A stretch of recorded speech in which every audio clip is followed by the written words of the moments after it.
So students, आज अपन start करते हैं इंटीग्यूमेटरी सिस्टम, जिसका अपन एक पोर्शन लेते हैं बर्न। बर्न एक टाइप की इंटीग्यूमेटरी सिस्टम की इंजरी है या कंडीशन है जिसके अंदर टिश्यू इंजर्ड होते हैं with the contact with heat sources, chemical sources, electrical current and radiation sources. मतलब ये सारे कंडीशन होती है जिसके कारण यहाँ पे टिश्यू के अंदर इंजरी डेवलप होती है। और ये जो इंजरी डेवलप होती है ये मोस्टली इन्फ्लुएंस्ड होती है by the temperature of the burning agents. मतलब बर्निंग एजेंट का टेम्परेचर कितना है, देन ड्यूरेशन ऑफ कॉन्टैक्ट, मतलब कितने टाइम तक ये अपने बॉडी के कॉन्टैक्ट में आ रहा है, then types of tissue that is injured, मतलब किस टाइप के टिश्यू इसके थ्रू इंजर्ड हो रहे हैं। मतलब ये जो बर्न है ये सुपरफिशियल है कि डीप पार्शियल है या सीवियर है, माइल्ड है कि मॉडरेट है, ये सारी चीज़ें डिपेंड करती है इन चीज़ों पे। देन आती है इसकी definition. Burn can be defined as any injury that result from the direct contact or exposure to any thermal, chemical, electrical and radiation sources। Means burn एक ऐसी कंडीशन है जिसके अंदर इंजरी डेवलप होती है टिश्यूज़ के अंदर, जो कि रिजल्ट होती है फ्रॉम द डायरेक्ट कॉन्टैक्ट और exposure to any thermal, means physical agents जैसे कि फ्लेम वगैरह हो सकते हैं, केमिकल मतलब कोई भी एसिड सब्सटेंस या जैसे हाइड्रोक्लोरिक एसिड्स है उसके थ्रू, इलेक्ट्रिकल करंट के थ्रू, और कोई भी radiation sources like as sun rays, तो इनके थ्रू ये कंडीशंस है वो डेवलप हो सकती है। देन आते हैं इसके टाइप्स, या फिर अपन बोल सकते हैं इसको कोजेज भी। तो इसके कोजेज होते हैं केमिकल बर्न, केमिकल कोई भी सब्सटेंस हो सकता है, थर्मल बर्न मीन कोई भी फिजिकल सब्सटेंस हो सकता है, रेडिएशन बर्न मतलब रेडिएशन सोर्सेज हो सकते हैं, इलेक्ट्रिकल बर्न मतलब इलेक्ट्रिकल सोर्सेज हो सकते हैं, कोल्ड बर्न मतलब कोल्ड कोई भी ठंडी चीज़ें हो सकती है, और फ्रिक्शन बर्न यानी किसी भी चीज़ों से फ्रिक्शन करने के कारण ये डेवलप होते हैं। तो इसके अंदर फर्स्ट ऑफ ऑल अपन लेते हैं chemical causes, chemical burn. This type of burn is caused when living tissue is expose to corrosive substance such as acid and base. मतलब किसी भी टाइप के ऐसे सब्सटेंस जो कि एसिड और बेस होते हैं उसके अपने बॉडी के टिश्यू एक्सपोज होते हैं डायरेक्टली, उसके कारण ये कंडीशंस डेवलप होती है। ये होते हैं हाइड्रोक्लोरिक एसिड है, सल्फ्यूरिक एसिड है, एसिटिक एसिड है, यानी एक हाई सब्सटेंस केमिकल सब्सटेंस है ये, जो कि अपने टिश्यू को एक सीवियर रूप के अंदर बर्न करते हैं, इंजरी डेवलप करते हैं। और ये जो बर्न है ये डीप होता जाता है जब तक अपन इन जो एजेंट्स कांटेक्ट में आ रहे हैं उनको अपन रिमूव नहीं करते हैं कम्प्लीटली, क्योंकि ये धीरे धीरे इंजरी डेवलप करते रहते हैं और डीप तक टिश्यू को इंजर्ड कर देते हैं। देन आता है next sources electrical burn. Electrical burn है वो डेवलप होता है due to the faulty electrical wiring, यानी अपने घर में या कहीं पर भी इलेक्ट्रिकल वायरिंग फॉल्ट है उसके कारण डेवलप होती है। ये इंजरी मोस्टली विजिबल नहीं होती, लेकिन ये क्रिटिकल इंटरनल इंजरी भी कोज कर सकती है। देन आता है नेक्स्ट रेडिएशन बर्न।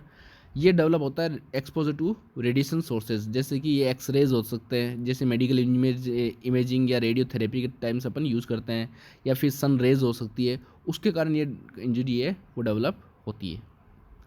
देन आता है स्काल्ड बर्न। स्काल्ड बर्न या फिर उसको फिजिकल बर्न भी बोल सकते हैं, यानी ये बर्न मोस्टली हीटेड फ्लूइड के कॉन्टेक्ट में आने के कारण, जैसे कि हॉट बॉयल है, बॉइलिंग वाटर है, स्टीम है, यानी एक टाइप के फिजिकल एजेंट जो कि अपने बॉडी के कांटेक्ट में आते हैं उसके कारण ये इंजरी डेवलप होती है।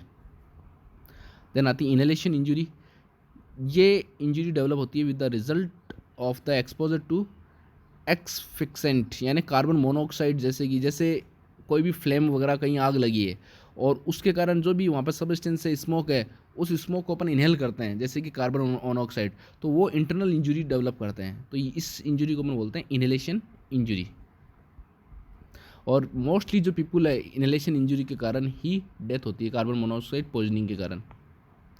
देन आती है कोल्ड इंजरीज। कोल्ड इंजरीज का मतलब जैसे कि कोई भी इंडस्ट्रियल एक्सीडेंट या फ्रोस्ट बाइट की कंडीशंस जो डेवलप होती है। फ्रोस्ट बाइट का मतलब जैसे कि अपन कोई भी ठंड वाले एरिया के अंदर जाते हैं और अपने लॉन्ग टाइम तक अपन बर्फ़ के या फिर कोल्ड सोर्सेज के रेगुलर कॉन्टेक्ट में है, तो उसके कारण जो अपन अंगुलियाँ हैं वो वहाँ पे इंजर्ड हो जाती है, वहाँ पर गैंग्रीन की कंडीशन डेवलप हो जाती है। उस टाइप को अपन बोल सकते हैं फ्रोस्ट बाइट। तो उसके कारण ये कंडीशन डेवलप हो सकती है।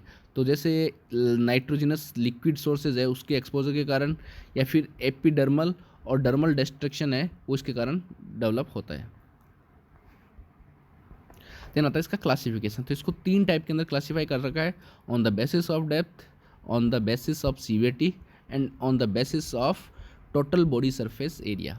तो इसके अंदर on the basis of depth को भी अलग अलग टाइप्स के अंदर डिवाइड कर रखा है। सुपरफिशियल यानी जिसको अपन फर्स्ट डिग्री बर्न बोलते हैं, superficial first partial thickness burn जिसको अपन सेकेंड डिग्री बर्न बोलते हैं, डीप पार्शियल थिकनेस बर्न जिसको अपन थर्ड डिग्री बर्न बोलते हैं, और फुल थिकनेस बर्न जिसको अपन फोर्थ डिग्री बर्न बोलते हैं।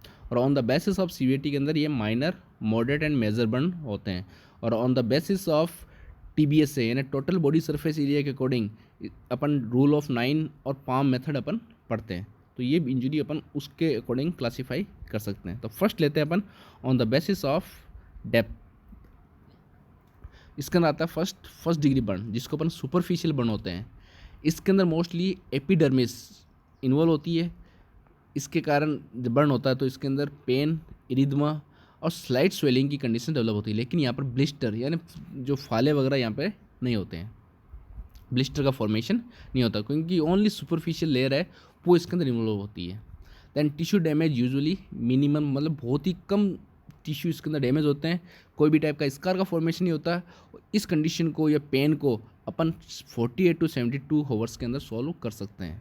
इसके लिए अपन ओरल पेन मेडिकेशंस दे सकते हैं, कोल्ड कंप्रेशन दे सकते हैं या फिर लोशन वगैरह यूज़ कर सकते हैं। और फर्स्ट डिग्री बर्न का मेनली एग्जाम्पल होता है किसी भी टाइप के एक्सन के एक्सपोजर या फ्लैश के एक्सपोजर पे जो बर्न होता है उसको अपन फर्स्ट डिग्री बर्न बोलते हैं।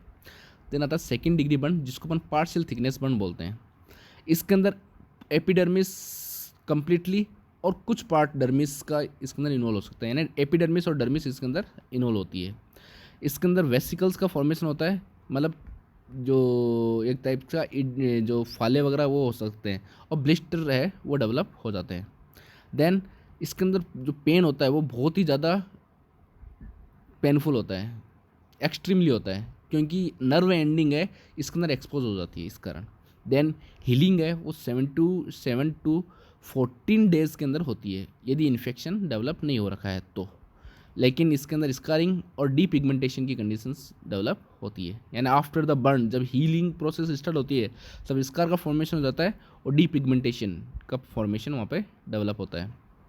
देन इस टाइप के बर्न के लिए अपन को ग्राफ्टिंग कई बार रिक्वायर्ड हो सकती है, यानी फ्लेम बर्न है, फ्लैश बर्न है, स्काल्ड बर्न है, किसी भी हॉट ऑब्जेक्ट से कॉन्टेक्ट में आ रहे हैं और एपिडर्मिस और डर्मिस दोनों इन्वॉल्व हो रही है तो अपन वहाँ पे ग्राफ्टिंग कर सकते हैं।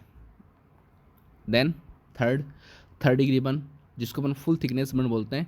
इसके अंदर एपिडर्मिस, डर्मिस और सबक्यूटेनियस टिश्यू इन्वॉल्व हो जाते हैं और कभी कभी इसके अंदर मसल्स और कनेक्टिव टिश्यू भी इन्वॉल्व हो जाते हैं।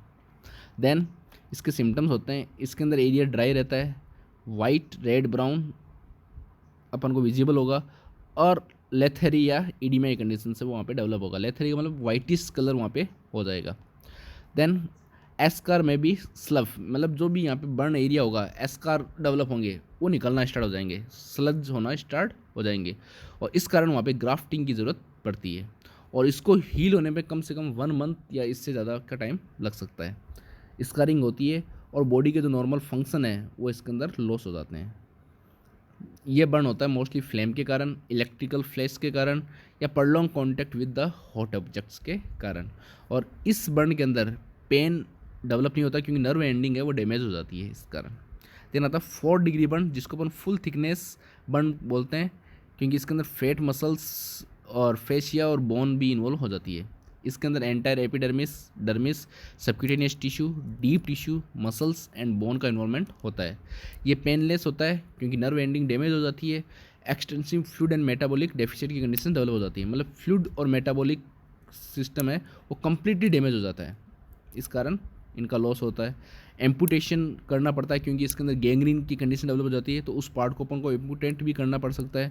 ग्राफ्टिंग का कोई बेनिफिट नहीं है क्योंकि डेप्थ एरिया है वो इसके अंदर डेवलप होता है और बर्न की सीवियरिटी किस टाइप की है उस पर, यानी इसका जो अपन ट्रीटमेंट कर सकते हैं वो same as 3rd degree burn का ट्रीटमेंट होगा। इस बर्न को अपन ऐसे भी समझ सकते हैं जैसे सुपरफिशियल फर्स्ट डिग्री बर्न है, लेयर इन्वॉल्व होती है एपिडर्मिस, अपीयरेंस होता है रेड विदाउट ब्लिस्टर और टेक्सचर होता है ड्राई, सेंसेशन पेनफुल होगा, पेशेंट को पेन होगा, हीलिंग प्रोसेस है 5 to 10 डेज़ के अंदर होगी और हील हो जाएगा patient. Superficial 2nd degree burn के अंदर क्या होता है मोस्टली एपिडर्मिस और डर्मिस यानी सुपरफिशियल और डर्मिस दोनों इन्वॉल्व हो जाती है। देन रेडनेस होगी विद क्लियर ब्लिस्टर, मतलब ब्लिस्टर का फॉर्मेशन होगा। देन एरिया होगा, टेक्सचर होगा, वो मॉइस्ट होगा, पेनफुल बहुत ज़्यादा होगा, और 2 to 3 वीक्स इसको हीलिंग में लग जाएंगे यदि लोकल इन्फेक्शन नहीं है। Then deep partial thickness burn, जिसको अपन सेकेंड डिग्री बर्न के अंदर ही इंक्लूड करते हैं, यदि इसको 3 to 8 वीक्स हील होने में लगते हैं और इसके अंदर थोड़े डीप टिश्यू इन्वॉल्व हो जाते हैं। बाकी अपीयरेंस है वो येलो एंड वाइट होती है, और टेक्सचर है वो ड्राई रहेगा। प्रेशर रहेगा, डिस्कम्फर्ट की पोजीशन डेवलप होगी, और पेनफुल कंडीशन भी थोड़ा बहुत फील होगा। देन फुल थिकनेस या 3rd डिग्री बर्न, जिसके अंदर एंटायर डर्मिस और सबक्यूटेनियस टिश्यू भी इन्वॉल्व होते हैं। देन इसका जो एरिया है, अपीयरेंस है वो स्टिफ होगी, हार्डनेस होगा वहाँ पे, और वाइट और ब्राउन कलर की कंडीशंस डेवलप होगी। देन टेक्सचर है वो लेथरी होगा, ना तो ड्राई होगा ना ही मॉइस्ट होगा, मतलब एक टाइप से हार्डनेस वहाँ पे प्रेजेंट देखने को मिलेगी। पेनलेस होगा क्योंकि नर्व इन्वॉल्व हो रही है, और प्रॉन्ग्ड और हीलिंग है वो इनकम्प्लीट भी हो सकती है, मतलब बहुत ज़्यादा टाइम इसके अंदर लग सकता है।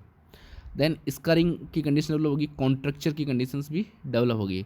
कॉन्ट्रक्चर एक टाइप का कॉम्प्लिकेशन है जो बर्न के कारण जो भी बॉडी के पार्ट होते हैं, जैसे कि अपन जॉइंट पार्ट होते हैं, वो एक दूसरे के पास आ जाते हैं, और इसके अंदर भी एम्पुटेशन करने की आवश्यकता पड़ जाती है।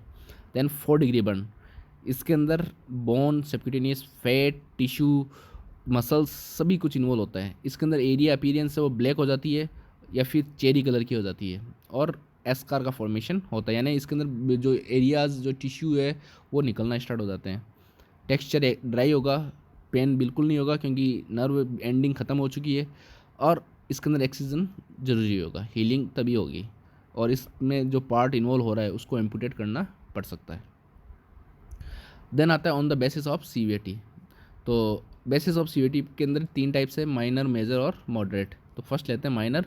इसके अंदर 10% से भी कम टीबीएस यानी total body surface area involve होता है, मतलब जितना 9% 8% है वो इसके अंदर इन्वॉल्व होगा एडल्ट के अंदर, और यदि यंगर और ओल्डर एज के पर्सन है तो 5% से कम है वो अपन इसके अंदर कंसिडर करेंगे। और फुल थिकनेस बर्न है तो इसके अंदर 2% बॉडी सरफेस एरिया के साथ उसको इन्वॉल्व कर सकते हैं, यानी बहुत ज़्यादा डीप बर्न है लेकिन सिर्फ 2% एरिया है तो उसको अपन माइनर बर्न के अंदर कंसिडर करते हैं। देन आता है मॉडरेट बर्न, जितने भी सेकेंड डिग्री बर्न है विद 15 to 25% टीबीएस से एडल्ट के अंदर, और 10 to 20% टीबीएस से इन चिल्ड्रंस के अंदर इसके अंदर इन्वॉल्व करते हैं, यानी मॉडरेट बर्न उसको अपन बोल सकते हैं। विद 3rd डिग्री बर्न है और साथ में 10% सरफेस एरिया इन्वॉल्व हो रहा है तो उसको अपन इस बर्न के अंदर इन्वॉल्व करते हैं। लेकिन कुछ स्पेशल एरिया जैसे कि आइज़, ईयर, फेस और पेरिनियम इन्वॉल्व नहीं होने चाहिए, यदि ये इन्वॉल्व होते हैं तो अपन उसको मेजर बर्न के अंदर इन्वॉल्व कंसिडर करते हैं। सभी टाइप के electrical burn, inhalation injury and extreme of age और पुअर रिस्क पेशेंट होते हैं वो अपन इसके अंदर इन्वॉल्व करते हैं। देन आता है मेजर बर्न, तो जितने भी सेकेंड डिग्री बर्न है विद 20% टीबीएस से 25% टीबीएस से, यानी 25% से ज़्यादा सरफेस एरिया इन्वॉल्व हो रहा है एडल्ट के अंदर, और चिल्ड्रन के अंदर 20% से ज़्यादा इन्वॉल्व हो रहा है तो अपन उसको मेजर बर्न के अंदर कंसिडर करेंगे। जितने भी 3rd डिग्री बर्न है विद 10% सरफेस एरिया उसको अपन इसके अंदर कंसिडर कर सकते हैं। और इसके साथ इन्वॉल्व होते हैं जितने भी आई, ईयर, फेस, हैंड और पेरिनियम यदि इन्वॉल्व हो रहा है तो वो भी अपन मेजर बर्न के अंदर कंसिडर करेंगे। सभी टाइप के electrical burn, inhalation injuries, congruent trauma और ऑल पुअर रिस्क पेशेंट है वो भी इसके अंदर अपन इन्वॉल्व करेंगे। तो ये 3 टाइप होते हैं सीवीटी के बेसिस के अकॉर्डिंग। फिर आता है classification by the surface area, जिसको अपन 2 मेथड के अकॉर्डिंग क्लासीफाई करते हैं, rule of 9 and palm method. First लेते हैं रूल ऑफ 9। तो रूल ऑफ 9 का मतलब बॉडी के जितने भी पार्ट्स है उसको अपन 9% एरिया के अकॉर्डिंग डिवाइड करते हैं। कैसे? जैसे कि हेड एंड नेक है उसको अपन 9% के अंदर लेंगे, अपनी जो अपर एक्सट्रीमिटीज़ होती है जैसे कि आर्म्स है उसको 9% के अंदर लेंगे, और जो लोअर एक्सट्रीमिटीज़ है थाई और लेग्स उसको अपन 18% के अंदर लेंगे। देन एंटीरियर ट्रंक, मतलब जो अपना ट्रंक का आगे वाला हिस्सा है, चेस्ट एंड अब्डोमेन, उसको अपन 18% के अंदर लेंगे, और जो पोस्टीरियर ट्रंक है मतलब पूरा बैक एरिया, शोल्डर, उसको अपन 18% के अंदर लेंगे, और जो जेनिटल एरिया है उसको अपन 1% के अंदर लेंगे। तो ये टोटल होके हो जाएगा 100%, यानी ईच लोअर एक्सट्रीमिटीज़ होती है 18%, तो 18 + 18 36% ये हो गई, और अपर एक्सट्रीमिटीज़ 9 + 9 18%, और ये कंप्लीट मिला के हो जाएगा 100%, इस तरह से। तो अपन ये सारा इसके अकॉर्डिंग क्लासीफाई करते हैं, और यही होता है TBS से। तो इसके अंदर 9%, 20%, 25% के अकॉर्डिंग अपन इन्वॉल्व करते हैं माइनर, मेजर और मॉडरेट कैटेगरी के अंदर। देन आता है पाम मेथड, मतलब ये जो पाम एरिया जो इसके अंदर का रखा है उसी के अकॉर्डिंग अपन पेशेंट को बर्न का एरिया डिवाइड कर सकते हैं, यानी पेशेंट की ही पाम के अकॉर्डिंग अपन 1% TBS से उसको कंसिडर करते हैं अप्रॉक्सीमेटली, और ये सभी एज ग्रुप के लिए अपन यूज़ कर सकते हैं, लेकिन मोस्ट ये चिल्ड्रंस के लिए यूज़ होता है। फिर आता है इसके डायग्नोस्टिक एवेल्यूएशन बर्न के लिए, तो अपन इसके अंदर हिस्ट्री कलेक्शन करेंगे, फिजिकल एग्जामिनेशन करेंगे और डायग्नोस्टिक टेस्ट अपन चेक करेंगे, जिसके अंदर complete blood count, ABJ analysis हो जाएगा, ह्यूमन कोरियन गोनेडोट्रोपिन टेस्टिंग हो जाएगी, सीरम यूरिया इलेक्ट्रोलाइट्स हो जाएंगे, चेस्ट एक्सरे वगैरह हो जाएंगे, laser therapy, laser Doppler therapy हो जाएगी, वो सब अपन करके इसको अपन एग्जामिन कर सकते हैं। तो अपन इसके अंदर जो भी लैब इन्वेस्टिगेशन करते हैं तो इसके अंदर कंप्लीट ब्लड काउंट होता है, जिसके अंदर RBC WBC का अपन लेवल असेस करते हैं, और जो अपन सीरम इलेक्ट्रोलाइट असेस करते हैं तो उसके अंदर किन किन चीज़ों का लेवल बढ़ेगा और किन किन चीज़ों का लेवल डिक्रीज होगा, वो ये है। जैसे पोटेशियम लेवल है वो मोस्टली इलिवेट होता है इंजरी के कारण और RBC डिस्ट्रक्शन के कारण, क्योंकि RBC डैमेज होगी, जो पोटेशियम लेवल है वो बाहर की तरफ आ जाएगा और उसका लेवल एलिवेट हो जाएगा। Then hypokalemia when diuresis start, लेकिन जब डायूरेसिस की कंडीशन स्टार्ट होगी ये होती है जो फर्स्ट पोटेशियम का लेवल इंक्रीज मिलेगा, हाइपर कैलेमिया कंडीशंस मिलेगी, वो अपन को मिलेगी after the injury, just after the injury. लेकिन इंजरी के लगभग 24 to 36 आवर के बाद में डायूरेसिस कंडीशन स्टार्ट होती है। इसमें होती है बॉडी के अंदर फ्लूइड का लेवल डिक्रीज होता है, और डायूरेसिस जब स्टार्ट होती है, जब अपन बॉडी प्लस उसको फ्लूइड थेरेपी वगैरह देते हैं तो उसके अंदर अपन को हाइपोकेलेमिया कंडीशंस देखने को मिलेगी। मैग्नीशियम लेवल है वो अपन को डिक्रीज मिलेगा। देन सोडियम लेवल है वो इनिशियली डिक्रीज होगा विद बॉडी वाटर लॉस, यानी कितना बॉडी वाटर लॉस हो रहा है, ईडीमा कंडीशन डेवलप होती है उसके अकॉर्डिंग सोडियम का लेवल भी क्या हो जाएगा, डिक्रीज होगा। पोटेशियम का लेवल तो इंक्रीज होगा और सोडियम का लेवल होगा डिक्रीज, लेकिन जब डायूरेसिस स्टार्ट होगा तो पोटेशियम का लेवल तो हो जाएगा कम और सोडियम का लेवल हो जाएगा इंक्रीज, क्योंकि यहाँ पर बहुत सारे कंपनसेटरी मैकेनिज्म है वो एक्टिवेट हो जाते हैं। देन आता है हाइपरनेट्रीमिया, जो कि अकर होता है रिनल कन्वर्शन अकर के लिए, जैसे कि अभी मैंने बताया था। देन एल्कलाइन फास्फेट है वो भी इसके अंदर इलिवेट होगा due to the interstitial fluid shift, यानी ईडीमा कंडीशंस होगी और सोडियम के इम्पेयरमेंट होने के कारण एल्कलाइन फास्फेट का लेवल भी इलिवेट हो जाएगा। सीरम एल्ब्यूमिन है वो उसका लेवल डिक्रीज हो जाएगा, क्योंकि ईडीमा फ्लूइड है वो लॉस हो रहा है, तो एल्ब्यूमिन प्रोटीन का लेवल हो जाएगा डिक्रीज। देन सीरम ग्लूकोज है वो स्ट्रेस रेस्पॉन्स के कारण इंक्रीज हो जाएगा, क्योंकि इंजरी डेवलप होती है तो बॉडी के कई स्ट्रेस रेस्पॉन्स है वो रिफ्लेक्ट करते हैं, जिसके कारण सीरम ग्लूकोज है उसका लेवल हो जाएगा इंक्रीज। ब्लड यूरिया नाइट्रोजन है वो फ्लूइड लॉस होने के कारण डायूरेसिस के कारण डिक्रीज हो जाएगा, सॉरी इलिवेट होगा, क्योंकि इसके अंदर ओलिगो यूरिया कंडीशन डेवलप होती है। तो फर्स्टली जो ब्लड यूरिया नाइट्रोजन का लेवल है वो इसके अंदर इंक्रीज होगा, क्योंकि पेशेंट यूरिन पास आउट नहीं कर पाएगा तो बॉडी के अंदर जो यूरिया का लेवल है और नाइट्रोजन वेस्ट है उसका लेवल क्या होना स्टार्ट हो जाएगा, इंक्रीज। देन यूरिन के अंदर अपन को एल्ब्यूमिन, हीमोग्लोबिन और मायोग्लोबिन की प्रेजेंस देखने को मिलेगी, क्योंकि इसके अंदर डीप टिश्यू डैमेज होते हैं, तो हार्ट के जो टिश्यू डैमेज होंगे उसके कारण मसल्स डैमेज होगी तो मायोग्लोबिन प्रेजेंट मिलेगा। RBC डैमेज हो रही है तो हीमोग्लोबिन की प्रेजेंस देखने को मिलेगी, और प्रोटीन है वो अपन को कैपिलरी परमेबिलिटी के इंक्रीज होने के कारण और फ्लूइड शिफ्ट होने के कारण एल्ब्यूमिन की प्रेजेंस भी देखने को मिलेगी। देन रेडियोलॉजिकल एग्जामिनेशन अपन करते हैं इसके अंदर चेस्ट एक्सरे। इनहेलेशन इंजरी है तो चेस्ट के अंदर कहाँ पे किस पार्ट में डेवलप हो रही है उसके लिए फाइब्रो ऑप्टिक ब्रोंकोस्कोपी करते हैं इनहेलेशन इंजरी को फाइंड आउट करने के लिए कि इडिमा और हेमरेज की कंडीशंस किस पार्ट के अंदर डेवलप हो रही है, कौन से ब्रोंकाई या ब्रोंक्यूल्स या ट्रेकिया का कौन सा पार्ट इसके अंदर इन्वॉल्व हो रहा है। और लंग्स को भी अपन स्कैन करेंगे ताकि अपन इंजरी को फाइंड आउट कर सकें, इनहेलेशन इंजरी को, और इलेक्ट्रोकार्डियोग्राम MI की कंडीशंस को सॉल्व करने के लिए, क्योंकि इसके अंदर फ्लूइड लॉस एक्सेसिव लेवल के अंदर डैमेज होता है, लॉस होता है, उसके कारण कार्डियोजेनिक शॉक की कंडीशन डेवलप होती है जो कि लीड्स करती है MI की कंडीशंस को, इस कारण अपन इलेक्ट्रोकार्डियोग्राम भी चेक करेंगे। देन आता है इसके क्लिनिकल मैनिफेस्टेशन। तो ये जैसे कि अपने डिग्री पढ़ी थी उस फर्स्ट डिग्री सेकेंड डिग्री, उसके बेसिस पे इसके मैनिफेस्टेशन डेवलप होते हैं। यदि फर्स्ट डिग्री इंजरी है तो पेन होगा, रेडनेस अपीयर होगी, एग्जांपल इसके अंदर सनबर्न आ जाता है। सेकेंड डिग्री है तो ब्लिस्टर फॉर्मेशन होगा और रेडनेस भी डेवलप होगी, इरिथमा की कंडीशन भी डेवलप होगी और पेनफुल कंडीशंस डेवलप होगी। थर्ड डिग्री इंजरी है तो इसके अंदर ड्राई और ब्लैक कलर अपन को विजुअल होगा, रेड भी हो सकता है और ब्राउन एंड वाइट भी अपन को विजुअलाइज हो सकते हैं, लेकिन पेनफुल कंडीशंस यहाँ पे डेवलप नहीं होती है और न ही किसी तरह के ब्लिस्टर का फॉर्मेशन यहाँ पे होता है। एस्कार होगा यानी स्किन है वो धीरे धीरे डीनेचुरेट होना स्टार्ट हो जाएगी और स्कारिंग की कंडीशन भी देखने को मिलेगी।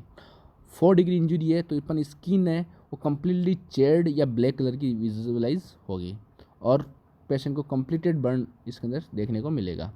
इसके अलावा हाइपोथर्मिया, क्योंकि बॉडी की स्किन इसके अंदर डैमेज हो चुकी है तो उसके कारण बॉडी का टेम्परेचर रिड्यूस हो जाएगा तो हाइपोथर्मिया की कंडीशन डेवलप होगी। फ्लूइड एंड इलेक्ट्रोलाइट इम्बैलेंस इसके अंदर डेवलप होगा, क्योंकि ईडिमा कंडीशंस है, ब्लड लॉस है, ये सारी कंडीशंस है वो फ्लूइड एंड इलेक्ट्रोलाइट का इम्बैलेंस डेवलप करती है। तो यूरिन आउटपुट डिक्रीज हो जाएगा, स्किन इंटीग्रिटी वो बहुत ज़्यादा लॉस हो जाएगी स्किन डैमेज होने के कारण।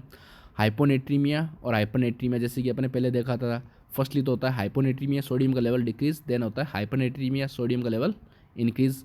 हाइपरकेलेमिया जो फर्स्ट 24 आवर्स को अंदर देखने को मिलता है और आफ्टर दैट हाइपोकेलेमिया कंडीशन देखने को मिलती है। जो हेमेटोक्रिट लेवल है वो भी फर्स्ट 24 आवर्स के अंदर इंक्रीज देखने को मिलेगा। ब्लड यूरिया नाइट्रोजन है वो अपन को एलिवेटेड मिलेंगे।